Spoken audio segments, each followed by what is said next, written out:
The Google Pixel is the best Android phone for most people. The 12-megapixel camera is the best we've seen on Android. It's noticeably faster than every other Android phone we've tested, and it runs the best version of Android, unencumbered by heavy skins and redundant features. Google's hardware took a big step up with the aluminum Pixel, which comes in two sizes, a 5-inch and 5.5-inch XL variant. The two Pixels have almost identical specs, so you don't have to compromise on speed, RAM, or storage just because you want a smaller phone. The main drawback of the Pixels is that they aren't water resistant, unlike the iPhone 7 or Galaxy S7. They also lack microSD card slots but are available with up to 128 GB of storage. Verizon is the only carrier that sells the Pixels in stores, but they're also on the online Google Store, unlocked for any carrier. Unlike most of the phones Google sold before, the Pixels aren't cheap. At the time of writing, the 5-inch version starts at $650 and the Pixel XL is $760, both with 32 GB of storage. Bumping up to 128 GB adds $100 to each phone. Google is asking flagship prices for these phones, but the camera, software, and build quality are more than a match for similarly priced phones like the Galaxy S7 and even the iPhone 7. At least Google's offering monthly payment plans, which wasn't the case with Nexus phones. The Huawei Mate 9 is a fast unlocked phone with a big battery in a slim package. It's about the size of the Pixel XL, but it has a much larger screen and much better battery life. While it's about $200 cheaper than the Pixel XL or the Galaxy S7 Edge, it works only on GSM networks such as AT&T and T-Mobile. Its screen is lower res than the Pixel and Galaxy S7 screens, too, and its camera and software, though decent, aren't as good, either. Thanks to its 4000 mAh battery, the Mate 9 lasted longer on a charge in our tests than any high-end Android phone we've tried. I was able to get 3 days of use out of a single charge. Aiding the battery life is the 1080p 5.9-inch display. Most phones of this size have 25/60/1440 screens. Higher resolution screens use more power. The custom Kirin 960 octa-core processor is powerful and efficient, as well, and the Mate 9 has 4 GB of RAM just like the Pixel and the Galaxy S7. The all-aluminum chassis looks nice and has extremely narrow bezels, the design that allows Huawei to squeeze that 5.9-inch LCD into a phone just a few millimeters wider and taller than the Pixel XL, which has a 5.5-inch screen. Like the Pixel, the Mate 9 has a fast and accurate rear-facing fingerprint sensor.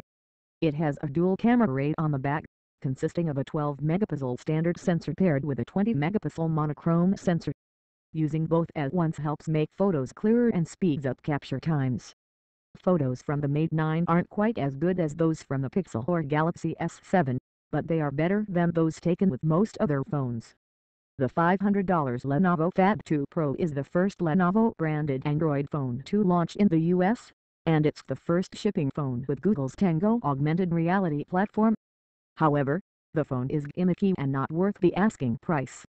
Tango uses positional sensors and cameras to add virtual objects to the real world, putting a 3D model of a dinosaur, for instance, in your living room. Tango is fun to play with, but it's just a novelty right now. None of the apps or games are compelling. The Fat 2 Pro itself is mediocre as a smartphone, with a mid-range Snapdragon 652 processor and a sluggish fingerprint sensor. It's also impractically huge, with a 6.4-inch screen. It's basically a small tablet. The placement of the Tango sensors on the back make it extremely awkward to hold, as well. You should put the $500 toward a Pixel instead.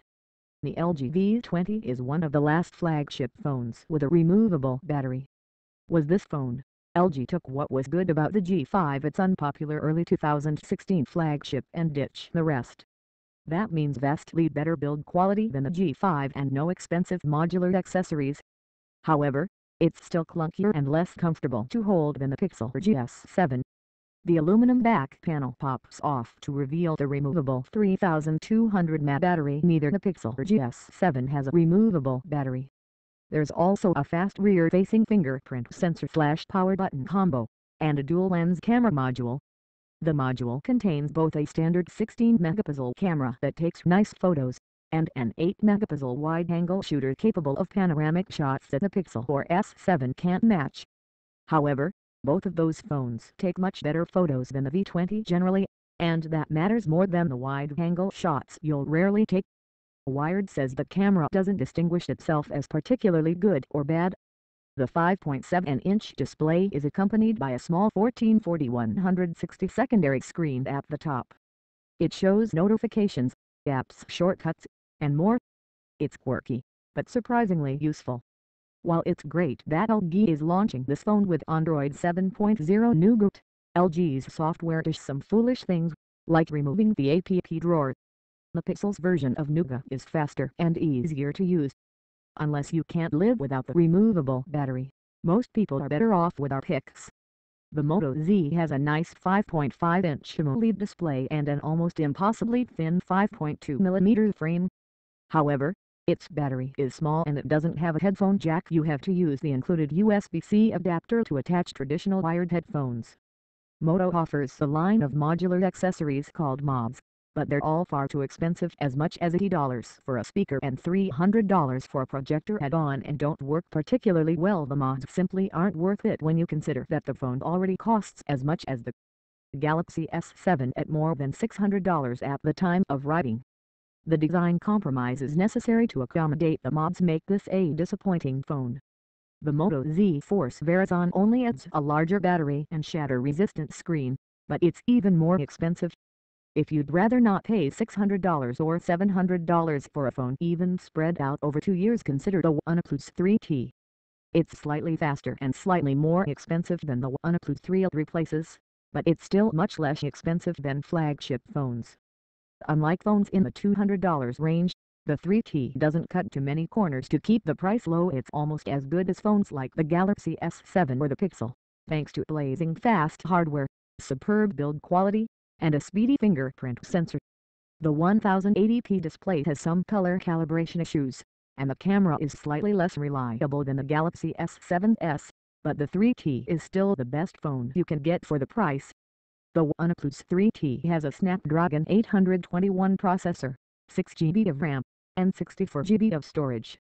Though it lacks a microSD card slot, you can get the 128GB version for $40 more. In my review for Android Police, I know that it's as fast as phones that cost twice as much. The OnePlus 3T is unblocked and supports dual SIM cards, a rarity for phones available in the US. It's compatible only with GSM networks like AT&T and T-Mobile. The Pixel and the unlocked Galaxy S7 both work on Verizon and Sprint, too, but it has full band support for both. The OnePlus 3T has an aluminum unibody design, meaning the frame is made from a single block of sturdy metal. It feels very similar in the hand to last year's Nexus 6P. On the left side is something you won't find on any Android phones from other manufacturers, an alert slider. This switch lets you toggle between normal, priority, and silent notification modes without waking the phone. The OnePlus 3's home button is also its fingerprint sensor, one of the fastest and most accurate we've ever tested. It's faster than the GS7's and